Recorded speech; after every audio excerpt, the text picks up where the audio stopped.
Okay, guys, let's see the next question. Question is two guns A and B can fire bullets at a speed 1 kilometer per second and 2 kilometer per second. Okay, respectively, from a point on the horizontal ground. They are fired in the all possible direction.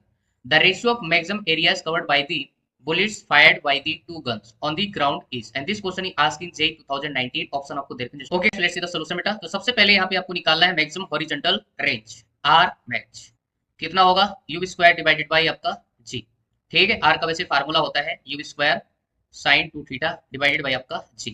ठीक है, but are maximum की बात करोगे तो theta की value यहाँ पे कितनी हो जाएगी 45 और साइन 2 इंटू 45 बोले तो 90 हो जाएगा. साइन 90 की वैल्यू 1, तो हमारे पास जस्ट आर मैक्स यूज कर बाई जी आ जाएगा. ठीक है, सो हमारे पास इसको आप चाहो तो R1 बोल दो. ठीक है, तो यहाँ पे आपके पास U1 का स्क्वायर डिवाइडेड बाई जी. ठीक है, फर्स्ट बुलेट के करस्पॉन्डिंग आ जाएगा.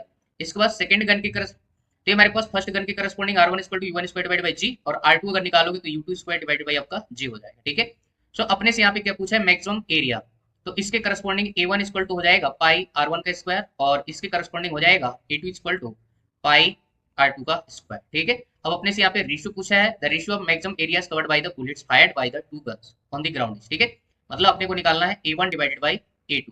ठीक है, तो पाई पाई देखो बल्ले बल्ले हो जाएगा, दोनों को डिवाइड करोगे तो R1 डिवाइडेड बाय R2 का क्या हो जाएगा होल स्क्वायर हो जाएगा. ठीक है, ये मेरे पास जो हॉरिजॉन्टल रेंजेस हैं ये आपकी क्या बनेगी रेडियस बनेंगे भाई. ठीक है, क्योंकि पूरा सर्कुलर आर्क बनेगा पूरी डायरेक्शन में जो है ऐसे, समझ रहे हैं कि नहीं, ऐसे यहाँ पे एक सर्कुलर आर्क टाइप के बनेंगे बेटा आपके. ठीक है, ऐसा तो सर्कल का एरिया कितना होता है पाई आर स्क्वायर हम यहाँ पे लगा रहे हैं. ठीक है, तो यहाँ पे रेंज जो होगी उनकी रेडियस बन जाएगी. ठीक, तो यहाँ पे R1 की वैल्यू सब्स्टिट्यूट करो तो R1 की वैल्यू कितनी है बेटा आपके पास U1 का स्क्वायर डिवाइडेड बाई G और साथ में R2 की value U2 square by G रखोगे तो G आपको ऊपर चला जाएगा और नीचे बनेगा U2 का स्क्वायर. ठीक है, का आपका होल स्क्वायर लगाना है यहाँ पे, तो G ने G को मार दिया भाई.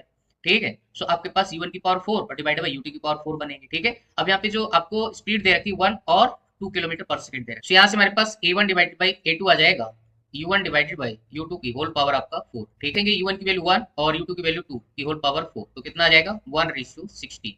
ठीक है, सो हमारे पास इस पर्टिकुलर क्वेश्चन का जो आंसर जाएगा that is 1:60 is the correct answer. ठीक है, fourth is the correct answer आपका यहाँ पे हो जाएगा.